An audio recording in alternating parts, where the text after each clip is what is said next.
जय श्री कृष्णा। आप सभी को ज्येष्ठ पूर्णिमा की ढेरों शुभकामनाएं। प्रिय भक्तों, आज हम बात करेंगे कि ज्येष्ठ पूर्णिमा किस दिन है, ज्येष्ठ पूर्णिमा किस दिन मनानी चाहिए आपको। ज्येष्ठ पूर्णिमा पर 3 प्रकार के व्रत होते हैं। ज्येष्ठ की जो पूर्णिमा है इसे वट पूर्णिमा भी कहते हैं। दक्षिण भारत के कुछ प्रांतों में इस दिन वट सावित्री व्रत किया जाता है। पूर्णिमा के दिन चंद्र अर्घ व्रत भी किया जाता है, जिसमें चंद्रमा को अर्घ देकर व्रत खोला जाता है। और सत्यनारायण भगवान का व्रत भी किया जाता है, जिसमें सत्यनारायण भगवान की पूजा और कथा श्रवण करने के बाद तीसरे पहर में व्रत खोल दिया जाता है। इस प्रकार से ये 3 व्रत हैं, तो कौन सा व्रत किस दिन किया जाएगा, क्योंकि पूर्णिमा 2 दिन है। सूर्य के मुख से कब रहेगी। इस पूर्णिमा पर विशेष रूप से भगवान नारायण को पंच स्नान, जिसे हम देव स्नान की बात कहते हैं, देव स्नान की विधि भी कही गई है। इस पर भगवान को पंच स्नान कराना चाहिए। ये बड़ा कल्याणकारी होता है। इसकी विधि बड़ी ही महत्वपूर्ण है। इसके संबंधित हमने विस्तृत वीडियो आपको अपलोड भी किया है, उसे देखिएगा। तो ये पंच स्नान किस दिन कराना है और सूर्य के मुख से पूर्णिमा है किस दिन, स्नान दान पुण्य आदि जो कर्म होते हैं वो आपको किस दिन करने हैं, 10 को या 11 को, और किस प्रकार से करने हैं, तो सारी जानकारी आपको इस वीडियो के माध्यम से प्रदान की जाएगी। जानकारी संपूर्ण शास्त्रीय होगी, जो पंचांग और ज्योतिष शास्त्र पर आधारित होगी। पंचांग में जो वर्णन मिलता है उसके अनुसार ही बताया जाएगा। साथ ही विधान जो है शास्त्रों में लिखा है उसके अनुसार बताया जाएगा। जानकारी आरंभ करें उससे पहले आपसे निवेदन है कि वीडियो यदि थोड़ा सा भी उपयोगी लगे तो कृपया एक बार लाइक अवश्य कर दीजिएगा, क्योंकि आपका एक लाइक हमारे लिए बहुत महत्वपूर्ण होता है। जब आप हमारे वीडियो को लाइक करते हैं तो हमें अपनी मेहनत सफल जान पड़ती है, क्योंकि आप तक वीडियो पहुंचाने के लिए हमें बहुत से पुराण पढ़ने पड़ते हैं, वहां से रिसर्च करके जानकारी निकालनी पड़ती है और फिर आपको हम प्रदान करते हैं। भगवत कृपा प्राप्त करने के लिए, अपने पूर्णिमा व्रत की सफलता के लिए कमेंट बॉक्स में अवश्य लिखिएगा जय सत्यनारायण भगवान या श्रीमन नारायण। आप देख रहे हैं देवभूमि ज्योतिष संस्थान का प्रतिष्ठित यूट्यूब चैनल देवभूमि धार्मिक। हम यहाँ पर सभी व्रत और त्योहारों की शास्त्रीय जानकारी प्रदान करते हैं। पंचांग के अनुसार बताते हैं कि कौन सी तिथि कब से कब तक है, क्या शुभ मुहूर्त है, किस दिन आपको व्रत आदि करना चाहिए। और शास्त्र के अनुसार बताते हैं कि पुराणों में कौन सी क्या कथा लिखी है, क्या नियम लिखे हैं, क्या विधि लिखी है, कैसे व्रत आदि पूजन आदि करना चाहिए। तो यदि आप सभी व्रत और त्योहारों की सही शास्त्रीय जानकारी प्राप्त करते रहना चाहते हैं तो चैनल को सब्सक्राइब अवश्य कर लीजिएगा। जब आप सब्सक्राइब करेंगे तो वहां पर एक बेल का निशान बना हुआ आएगा, बेल आइकन बना हुआ आएगा, उसको अवश्य प्रेस कीजिएगा। जब आप उस बेल आइकन को प्रेस करेंगे तभी आपको हमारे संपूर्ण वीडियो प्राप्त होंगे, अन्यथा आपसे जानकारी छूटती चली जाएगी। तो प्रिय भक्तों, चैनल को सब्सक्राइब कीजिएगा और बेल आइकन को अवश्य ही प्रेस कीजिएगा। आइए बात करते हैं ज्येष्ठ पूर्णिमा की। ज्येष्ठ पूर्णिमा तिथि अद्भुत तिथि है।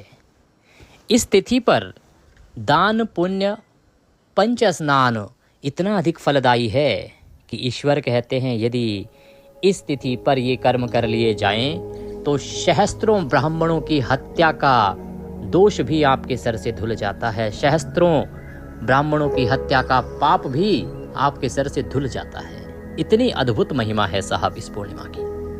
जिस लाइन से हमने शुरुआत की है उससे आप समझ गए होंगे कि ये जो पूर्णिमा तिथि है बहुत अधिक शक्तिशाली है।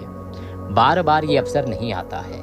इस पूर्णिमा तिथि पर भगवान नारायण के स्वरूप का पंच वस्तुओं से अभिषेक बड़ा कल्याणकारी बताया गया है। भगवान नारायण की पूजा बड़ी कल्याणकारी बताई गई है। उनके पूजन के साथ कथा श्रवण की महिमा बहुत अधिक है और दान पुण्य की महिमा भी बहुत अधिक है। ये कोई साधारण पूर्णिमा नहीं है। जैसे जेठ में आने वाली एकादशी बहुत महत्वपूर्ण थी, निर्जला एकादशी, वैसे ही जेठ की पूर्णिमा ज्येष्ठ पूर्णिमा, ज्येष्ठ मतलब बड़ी पूर्णिमा होती है। इस पूर्णिमा को आप हाथ से ना जाने दीजिएगा। इससे संबंधित एक विस्तृत जानकारी का वीडियो हमने अपलोड किया है, इसलिए उस विषय पर अभी हम अधिक नहीं बोलेंगे। हमारा मुख्य बिंदु है उसी पर हम बात करेंगे। परंतु उस वीडियो के बारे में बताएं जिसमें हमने बताया है कि आपको भगवान श्री हरि विष्णु को पंच स्नान कैसे कराने हैं। ये देव पूजन का दिन है, देव पूजन का दिन है और इस दिन देव पूजन आपको अवश्य करना चाहिए। और देव पूजन कब होगा? देव पूजन होगा 11 तारीख को। 11 तारीख को देव पूजन आपने करना है। व्रत आदि कब कब करने हैं इसकी जानकारी हम आगे आपको प्रदान करेंगे। पूर्णिमा पर किए जाने वाले जितने भी व्रत हैं उनका जो नियम है वो एक दिन पूर्व चतुर्दशी से आरंभ होता है। रात्रि को आपको दंत धावन आदि करके शयन करना चाहिए और व्रत वाले दिन आपको सूर्योदय से पहले अवश्य ही उठ जाना चाहिए। चाहे आप वट सावित्री व्रत कर रहे हैं, सत्यनारायण भगवान का व्रत कर रहे हैं, चाहे चंद्र अर्घ व्रत कर रहे हैं, सूर्योदय से पहले आपने उठ जाना है। उठने के बाद दैनिक क्रियाकलापों से मुक्त होने के बाद, निवृत्त होने के बाद जो आप टूथपेस्ट करेंगे, मंजन करेंगे, उस पे ध्यान दीजिएगा। आप जो घर में साधारण कोई भी किसी भी ब्रांड का टूथपेस्ट प्रयोग करते होंगे या मंजन प्रयोग करते होंगे ना, वह आपके व्रत को खंडित करते हैं, क्योंकि या तो उनके अंदर नमक होता है और या होता है उनके अंदर केमिकल, और दोनों ही आपके व्रत के लिए हानिकारक हैं, दोनों ही आपके व्रत को खंडित करते हैं।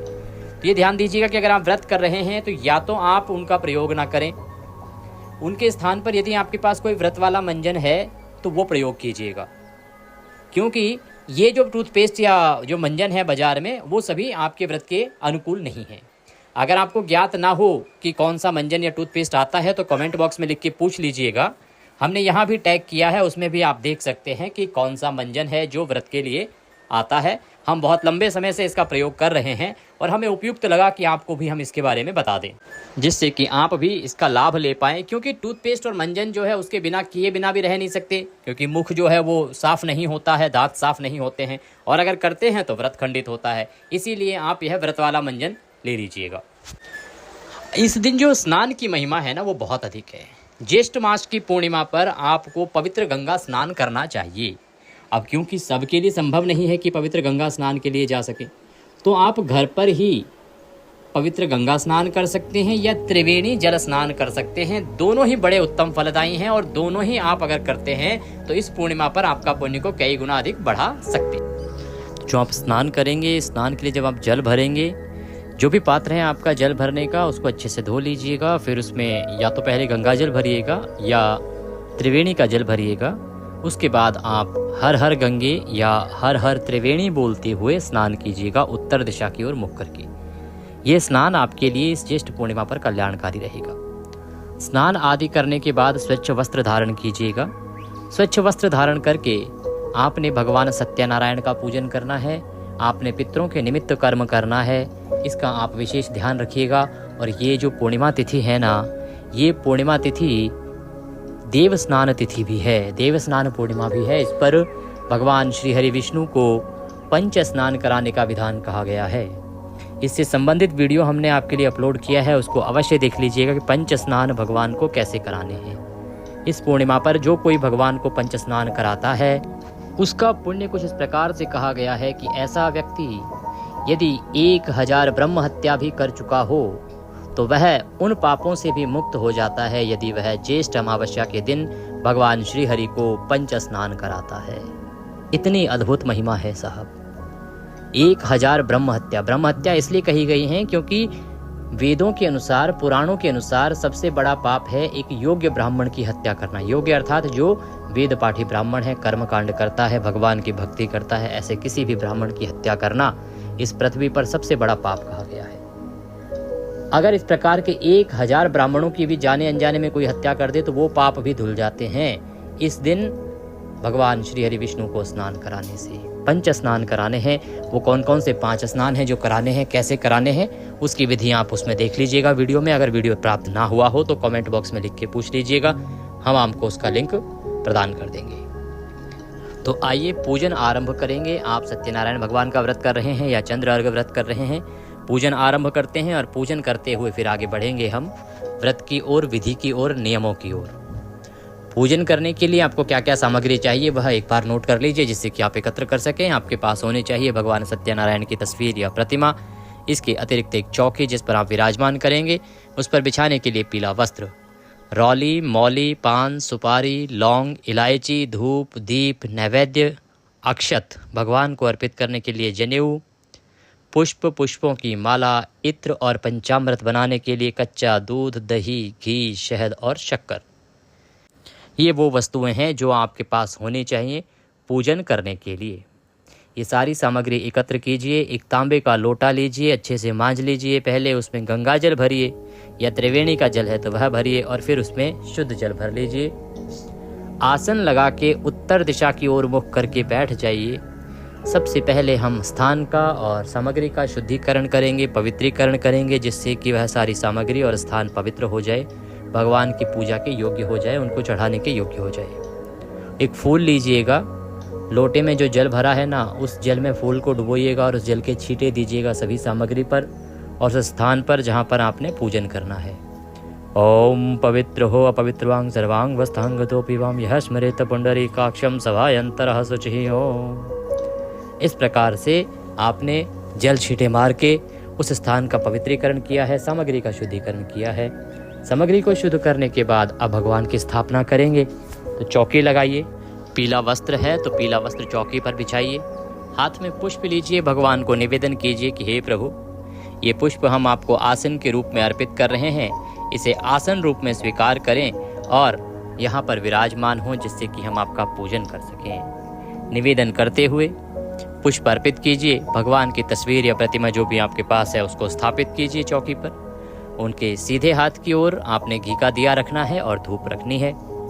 भगवान की स्थापना करने के बाद अपने हाथ धो लीजिए, चम्मच के माध्यम से अपने हाथ पे जल लीजिए। हस्तो प्रक्षालनम, हाथ धो लीजिए। हाथ धो के जलाचमनी करेंगे। एक एक मंत्र पर एक एक चम्मच जल आपने ग्रहण करना है।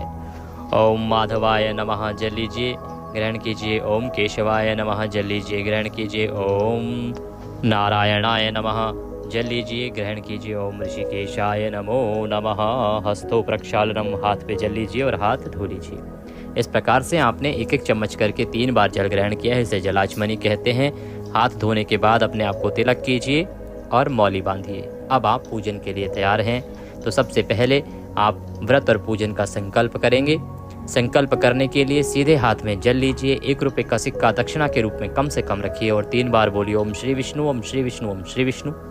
अपना नाम, अपना गोत्र, जिस स्थान पर बैठकर आप संकल्प कर रहे हैं ना, वहाँ का मकान नंबर, क्षेत्र का नाम, शहर का नाम, ज्येष्ठ मासे शुक्ल पक्षे पूर्णमश्यायाम पुण्यतिथियो आयु आरोग्यता प्राप्त्यार्थाय सुख संपत्ति प्राप्त्यार्थाय भगवान सत्यनारायण व्रत पूजन संकल्पम संकरिष्ये। बोली सौ श्री विष्णु शरणौ शरणम प्रपद्ये, और वह संकल्प भगवान के चरणों में अर्पित कर दीजिए। इस प्रकार से आपने संकल्प किया है। संकल्प आपने अवश्य करना चाहिए, बिना संकल्प के आपका कोई भी व्रत व पूजन कभी सफल नहीं होता है। संकल्प करने के बाद अब हम भगवान सत्यनारायण का पूजन करेंगे।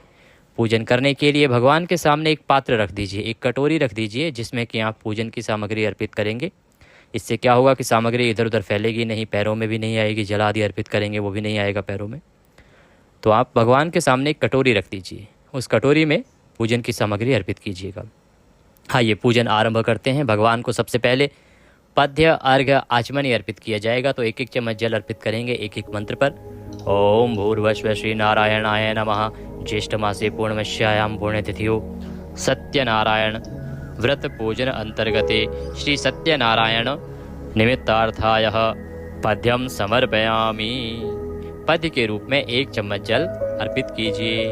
ओम भूर्भुवः श्री सत्यनारायणाय नमः अर्घ्यम समर्पयामि। अर्घ्य के रूप में 1 चम्मच जल अर्पित कीजिए। ओम भूर्भुवः श्री सत्यनारायणाय नमः आचमनीयम समर्पयामि। आचमनी के रूप में भगवान सत्यनारायण को सामने रखे पात्र में 1 चम्मच जल अर्पित कीजिए। पद्य अर्घ आचमनी अर्पित करने के बाद अब आप भगवान को स्नान कराएंगे। स्नान के लिए जल अर्पित करेंगे। ओम भूर्भुवः श्री सत्यनारायणाय नमः स्नान निमित्तार्थाय जलम समर्पयामि। स्नान के लिए जल अर्पित कीजिए। स्नान के लिए जल अर्पित करने के बाद अब भगवान को पंचामृत से स्नान कराएंगे। पंचामृत से स्नान कराने के लिए कच्चा दूध, दही, घी, शहद और शक्कर, ये 5 चीज़ें मिलाइए, पंचामृत बनाइए। पंचामृत को फूल पर लगा लीजिए। अगर आप तस्वीर पर पूजन कर रहे हैं ना, क्योंकि तस्वीर पर पंचामृत कैसे अर्पित करेंगे, तो फूल पर पंचामृत लगा लीजिए और वह फूल पर लगाकर अर्पित कीजिएगा। ओम भूर्भुवः श्री सत्यनारायणाय नमः पंचामृत स्नान निमित्तार्थाय पंचामृतम समर्पयामि। पंचामृत अर्पित करके शुद्धोदक जल से स्नान कराया जाएगा। पंचामृत के बाद ओम भूर्भुवः श्री सत्यनारायणाय नमः शुद्धोदक स्नान निमित्तार्थाय शुद्ध जलम समर्पयामि। शुद्ध जल अर्पित कीजिए। 1 चम्मच जल लीजिए और शुद्धोदक स्नान के रूप में भगवान को अर्पित कर दीजिए। स्नान कराने के बाद अब भगवान को वस्त्र अर्पित करेंगे। वस्त्र के रूप में मौली का एक टुकड़ा तोड़िएगा और वह अर्पित कीजिएगा। ओम भूर्भुवः श्री सत्यनारायणाय नमः वस्त्रम समर्पयामि। वस्त्रम उपवस्त्रम यज्ञोपवीतम। अब भगवान को यज्ञोपवीत अर्पित करेंगे। यज्ञोपवीत क्या होता है? जनेऊ यज्ञोपवीत कहलाती है। तो यज्ञोपवीत के रूप में जनेऊ लीजिएगा। जनेऊ को अर्पित करने से पहले तिलक लगा लीजिएगा। रौले कुमकुम आदि से तिलक कर लीजिए और उसके बाद वह अर्पित कीजिएगा। ओम भूर्भुवस्वः सत्यनारायणाय नमः यज्ञोपवीतं समर्पयामि। यज्ञोपवीत अर्पित कीजिए भगवान को। यज्ञोपवीत अर्पित करने के बाद अब भगवान को इत्र अर्पित करेंगे। इत्र को पुष्प पर लगा लीजिए, फूल पर लगाइएगा और अर्पित कीजिएगा। ओम भूर्भुवस्वः सत्यनारायणाय नमः इत्रम समर्पयामि। पुष्प पर लगाकर और इत्र अर्पित कीजिए भगवान को। फूल पे लगा लीजिए और वह अर्पित कर दीजिए भगवान को। अगर फूल ना हो तो रुई पर लगाकर भी अर्पित कर सकते हैं। इत्र अर्पित करने के बाद भगवान को तिलक करेंगे। रौली कुमकुम आदि से भगवान को तिलक कीजिए। ओम भूर्भुवस्वः श्री नारायणाय नमः तिलकम समर्पयामि। तिलकम तिलकांते अक्षतम पान्तु। अक्षत अर्पित कीजिए, चावल लगाइए। ओम भूर्भुवस्वः श्री नारायणाय नमः अक्षतम समर्पयामि। अक्षत लगाइए, तिलक लगाइए और आप अब भगवान को फूलों की माला पहनाएंगे, पुष्प अर्पित करेंगे। ओम भूर्भुवस्वः श्री सत्यनारायणाय नमः पुष्पम समर्पयामि माल्यार्पणम कुरुः। माला पहनाइए, पुष्प अर्पित कीजिए। फूल अर्पित करके, पुष्प अर्पित करके भगवान को धूप दिखाएंगे और दीप दिखाएंगे। पहले धूप दिखाइएगा, फिर दीप दिखाइएगा। एक बात बताएं आपको कि जो धूप और दीप, तो दीपक जो आपने रखा है भगवान के सामने ना, तो जब आपने संकल्प करना है उसी समय उसको प्रज्वलित कर लेना है, जला लेना है धूप दीप को। और इस दीपक के नीचे भी आपने आसन स्वरूप या तो चावल रखने हैं या फूल रखने हैं, क्योंकि ये हमारी पूजा के साक्षी देव हैं, अग्निदेव हैं, इसलिए अपने स्थान से उठाए नहीं जाते हैं, एक बात। और दूसरा, दीपक को कभी पृथ्वी पर डायरेक्ट नहीं रखा जाता है, हमने पहले भी कई सारे वीडियोस के माध्यम से आपको बताया है। तो इस दीपक को भी आसन दीजिएगा और उसके बाद आप अभी धूप दिखाएंगे और दीप दिखाएंगे। ओम भूर्भुवस्वः श्री नारायणाय नमः धूपम अर्पयामि। धूप अर्पित कीजिए भगवान को। ओम भूर्भुवस्वः श्री नारायणाय नमः दीपम दर्शयामि। दीप दिखाइए भगवान को। धूप दीप दिखाने के बाद नैवेद्य अर्पित करेंगे। नैवेद्य के रूप में आपके पास कोई मिठाई है तो मिठाई लीजिएगा, मिठाई नहीं है तो फल ले लीजिएगा, फल भी ना हो तो मिश्री ले लीजिएगा और वह अर्पित कीजिएगा। ओम भूर्भुवस्वः श्री सत्यनारायणाय नमः नैवेद्यम समर्पयामि। नैवेद्य अर्पित कीजिए भगवान को। नैवेद्य अर्पित करने के बाद जलाचमनी कराई जाती है, इसे भोजनांत की जलाचमनी कहते हैं, जो खाने के बाद जल पिलाया जाता है। 1 चम्मच जल लीजिएगा और अर्पित कीजिएगा। ओम भूर्भुवस्वः श्री सत्यनारायणाय नमः भोजनांते जलाचमनिम समर्पयामि। जलाचमनी अर्पित कीजिए भगवान को। जलाचमनी कराने के बाद तांबूल अर्पित किया जाता है। तांबूल क्या होता है? पान का पत्ता लीजिए, उसमें 2 लौंग, 2 इलायची और 1 सुपारी रखिए और वह भगवान को अर्पित कर दीजिए। ओम भूर्भुवस्वः श्री सत्यनारायणाय नमः तांबूलम समर्पयामि। तांबूल के स्थान पर आप मीठा पान भी ला सकते हैं और वह भी अर्पित कर सकते हैं। तो तांबूल अर्पित कीजिए भगवान को। तांबूल अर्पित करके भगवान को दक्षिणा अर्पित की जाती है। ओम भूर्भुवस्वः श्री सत्यनारायणाय नमः शुभ दक्षिणायाम समर्पयामि। जो भी दक्षिणा आप कुछ अर्पित करना चाहते हैं ना भगवान को, वह दक्षिणा अर्पित कीजिए। दक्षिणा स्वरूप जो भी राशि अर्पित करना चाहें वह अर्पित कीजिए। यदि आप हमारे निमित्त कोई दक्षिणा भेजना चाहते हैं तो जानकारी डिस्क्रिप्शन बॉक्स में दी गई है, वहाँ पर भेज सकते हैं, अन्यथा कमेंट बॉक्स में लिख के भी पूछ सकते हैं, वहाँ भी आपको जानकारी प्रदान कर दी जाएगी कि कैसे भेजें। इस प्रकार सत्यनारायण भगवान का ये पूजन पूर्ण होता है। अब आपको सत्यनारायण भगवान की कथा सुननी है, तो आप कथा सुनिएगा। भगवान की जो सत्यनारायण भगवान की ओरिजिनल कथा है वह पंचाध्यायी कथा है, जो कि 5 अध्यायों में पूरी होती है। इसका आपको श्रवण करना है। यूट्यूब पर यदि कथा सुनते हैं तो ध्यान दीजिएगा कि बहुत सारे चैनल किसी भी कथा को किसी भी नाम से प्रचारित प्रसारित कर देते हैं। कुछ चैनल तो केवल एक ही अध्याय को अपलोड कर देते हैं कथा के नाम पे। तो आप सही कथा सुने और सही चैनल का चुनाव करें। यदि आप हमारे चैनल पर नए हैं तो चैनल को सब्सक्राइब कर लें, जिससे कि आपको सही जानकारी प्राप्त हो सके, सही कथा आप सुन सकें, क्योंकि यह एक प्रतिष्ठित ज्योतिष संस्थान का चैनल है और यहाँ पर हम जो भी जानकारी देते हैं वह बहुत ही सही जानकारी होती है, पंचांग और ज्योतिष शास्त्र पर आधारित होती है, नियमों के अनुसार जानकारी होती है। तो चैनल को सब्सक्राइब कीजिएगा और बेल आइकन को अवश्य ही प्रेस कीजिएगा, जिससे कि आपको सारे वीडियोस प्राप्त हो सकें, अन्यथा जानकारी आपसे छूट जाएगी। सत्यनारायण भगवान की कथा सुनिएगा। आज के दिन विष्णु सहस्त्र नाम सुनने का पुण्य भी कई गुना अधिक बताया गया है। तो विष्णु सहस्त्र नाम सुनिएगा, नारायण रक्षा कवच सुनिएगा और गीता के 7वें अध्याय का श्रवण करके उसका पुण्य अपने पितरों को अर्पित कीजिएगा। ये बड़ा ही कल्याणकारी है। पितरों की प्रसन्नता के लिए यदि आप इस पूर्णिमा पर पितरों को 7वें अध्याय को सुन के उसका पुण्य अर्पित करते हैं तो उससे आपका अवश्य ही कल्याण होता है। किस विधि से जल आपको अर्पित करना है पितरों को, किस विधि से वह पाठ सुनना है, उसकी जानकारी हमने गीता के 7वें अध्याय की वीडियो में ही दी है। बताया है कि किस विधि से क्या क्या सामग्री लेके आपको बैठना है। जल का जो लोटा लेना है उसमें 2-3 चीज़ें हैं, जैसे आपने गंगा जल डालना है, तुलसी का पत्ता डालना है और काले तिल आदि डालने हैं। उसके बाद आपको बैठ के और गीता का 7वां अध्याय सुनना है और किस विधि से फिर जल अर्पित करना है, ये हमने आपको बताया है वीडियो में, तो वीडियो अवश्य ही देख लीजिएगा। विष्णु सहस्त्र नाम भी हमने आपके लिए अपलोड किया है और नारायण रक्षा कवच भी। ये पाठ आप कभी भी सुने पूरे दिन में, पर आपको सुनने चाहिए, क्योंकि इस दिन पूर्णिमा के दिन ये विशेष रूप से कल्याणकारी होते हैं। वैसे भी यदि आपने व्रत किया है तो आपको पूरा दिन भगवान के चरणों में मन लगाते हुए ही व्यतीत करना चाहिए। संभव हो तो आपको कीर्तन करना चाहिए। अब कीर्तन में तो जा नहीं सकते, तो ये जो पाठ आपके लिए अपलोड किए जा रहे हैं इनको आप सुन लीजिएगा, इससे आपको अद्भुत फल प्राप्त हो। कथा आदि सुनने के बाद आपने भगवान की आरती करनी है। भगवान सत्यनारायण की आरती करने के बाद भगवान को भोग लगाना है। भगवान को भोग लगेगा पंजीरी का, पंजीरी और पंचामृत बनाइएगा। साथ में केले जरूर काट के डालिएगा या टुकड़े करके डाल दीजिएगा, और तुलसी का पत्ता रखिएगा थाली में, और फिर भगवान को भोग लगाइएगा प्रेम से।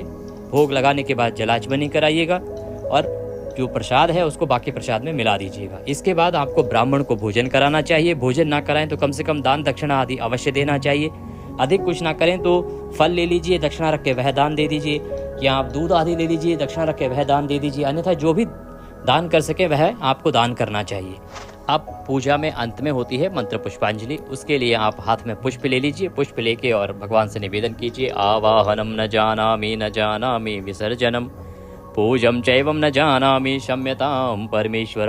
हे प्रभु, न हम आपका आवाहन जानते हैं, न पूजन जानते हैं, न विसर्जन जानते हैं। हम तो अज्ञानी जीव हैं। जैसी बन पड़ी है वैसी सेवा आपके श्री चरणों की है। भगवान, इसमें जाने अनजाने में हमसे कोई गलती, कोई त्रुटि, कोई भूल हो गई हो तो हमें क्षमा कीजिएगा। हम अज्ञानी जीव हैं, आपके दर के भिखारी हैं, आपके बालक नादान हैं। हे प्रभु, हमारी जाने अनजाने की गलतियों को क्षमा करते हुए दया का आशीर्वाद प्रदान कीजिएगा। आपको अर्पित करने के लिए हमारे पास कुछ नहीं है। तन मन धन सब कुछ आप ही का है। हमारे पास केवल क्या है? मालती मलका जाति सत्पत्रान संयुक्तम पुष्पांजलि मया दत्ताम ग्रहणाम परमेश्वर। प्रभु, यह पत्र पुष्प की भेंट है, इसे आप स्वीकार करें और आशीर्वाद प्रदान करें। इस प्रकार से पुष्प भगवान के चरणों में अर्पित कर दीजिए और भगवान को नमन करके परिक्रमा कीजिएगा।